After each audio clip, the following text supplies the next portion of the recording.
ലോക്സഭാ തെരഞ്ഞെടുപ്പിൽ SDPI UDFനെ പിന്തുണയ്ക്കാൻ തീരുമാനിച്ചതിനെതിരെ വിമർശനമുന്നയിച്ച് BJP സംസ്ഥാന അധ്യക്ഷനും വയനാട് മണ്ഡലത്തിലെ BJP സ്ഥാനാർത്ഥിയുമായ കെ സുരേന്ദ്രൻ. മതനിരപേക്ഷത പാർട്ടിയെന്ന് പറയുന്നവർക്ക് എന്തുകൊണ്ട് സഹകരിക്കണോ വേണ്ടയോ എന്ന് ചർച്ച ചെയ്യേണ്ടി വരുന്നതെന്നും മതഭീകരവാദ സംഘടനയുടെ പിന്തുണ വേണ്ടെന്ന് പറയാനുള്ള ആർജവം എന്തുകൊണ്ടാണ് കോൺഗ്രസിന് ഇല്ലാതെ പോയതെന്നും കെ സുരേന്ദ്രൻ വിമർശിച്ചു. ലോക്സഭാ തെരഞ്ഞെടുപ്പിൽ UDFനെ പിന്തുണയ്ക്കുമെന്ന് കഴിഞ്ഞ ദിവസം SDPI അറിയിച്ചിരുന്നു.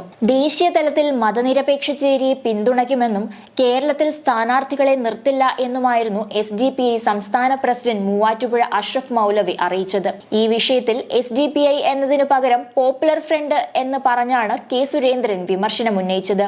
തെരഞ്ഞെടുപ്പിൽ UDFനെ പിന്തുണയ്ക്കുന്നുവെന്ന പോപ്പുലർ ഫ്രണ്ട് തീരുമാനം നാടിനെ ആപത്തിലാക്കുമെന്ന് അദ്ദേഹം പറഞ്ഞു. ലോക്സഭാ തെരഞ്ഞെടുപ്പിൽ UDFനെ പിന്തുണയ്ക്കാനുള്ള പോപ്പുലർ ഫ്രണ്ടിൻ്റെ തീരുമാനം നമ്മുടെ നാട്ടിനെ സംബന്ധിച്ച് ഏറ്റവും ഭയാനകമായ ഒരു സ്ഥിതിയിലേക്ക് കാര്യങ്ങൾ വന്നിരിക്കും.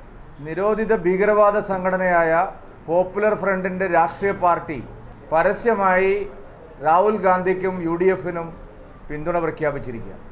രാജ്യത്ത് കലാപങ്ങൾ ഉണ്ടാക്കുകയും ഹിന്ദുക്കളെയും ക്രിസ്ത്യാനികളെയും കൂട്ടക്കൊല ചെയ്യാൻ ആഹ്വാനം ചെയ്യുകയും ചെയ്ത ഒരു പ്രസ്ഥാനമാണ് PFI. കേരളത്തിൽ PFIയുടെ പ്രവർത്തനം വളരെ ശക്തമായ നിലയിൽ സമൂഹത്തിന് ഭീഷണിയായി.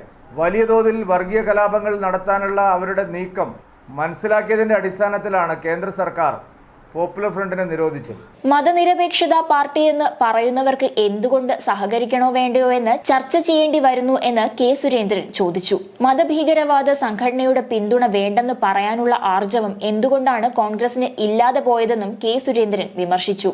മുസ്ലിം ലീഗുമായിട്ടുള്ള സഖ്യം തന്നെ ദേശീയ തലത്തിൽ കോൺഗ്രസിന് വിനയായിരിക്കുകയാണ്.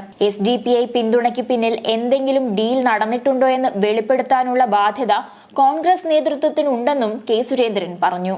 കേരളത്തിനും പൊതുസമൂഹത്തിനും ആകെ ഭീഷണിയായി മാറിയ ഒരു ഭീകരവാദ സംഘടന പരസ്യമായി എങ്ങനെയാണ് കോൺഗ്രസ് പാർട്ടിക്ക് പിന്തുണ പ്രഖ്യാപിക്കുന്നത്? ഏത് ന്യായത്തിൻ്റെ അടിസ്ഥാനത്തിലാണ് ആ പിന്തുണ കോൺഗ്രസ് പാർട്ടി സ്വീകരിക്കുന്നത്? ദേശവ്യാപകമായി മതേതരത്വത്തെക്കുറിച്ച് വാദോരാതെ സംസാരിക്കുന്ന രാഹുൽ ഗാന്ധി, വയനാട്ടിൻ്റെ MP, ഇപ്പോൾ മത്സരിക്കുന്ന ആൾ, ഈ കാര്യത്തിലുള്ള പിന്തുണ എങ്ങനെയാണ് അവർ സ്വീകരിക്കുന്നത്? VD സതീശൻ പറഞ്ഞത് ഞങ്ങൾ ആലോചിച്ചു പറയുന്ന. എന്താണ് ഇതിൽ ആലോചിക്കാനുള്ളത്?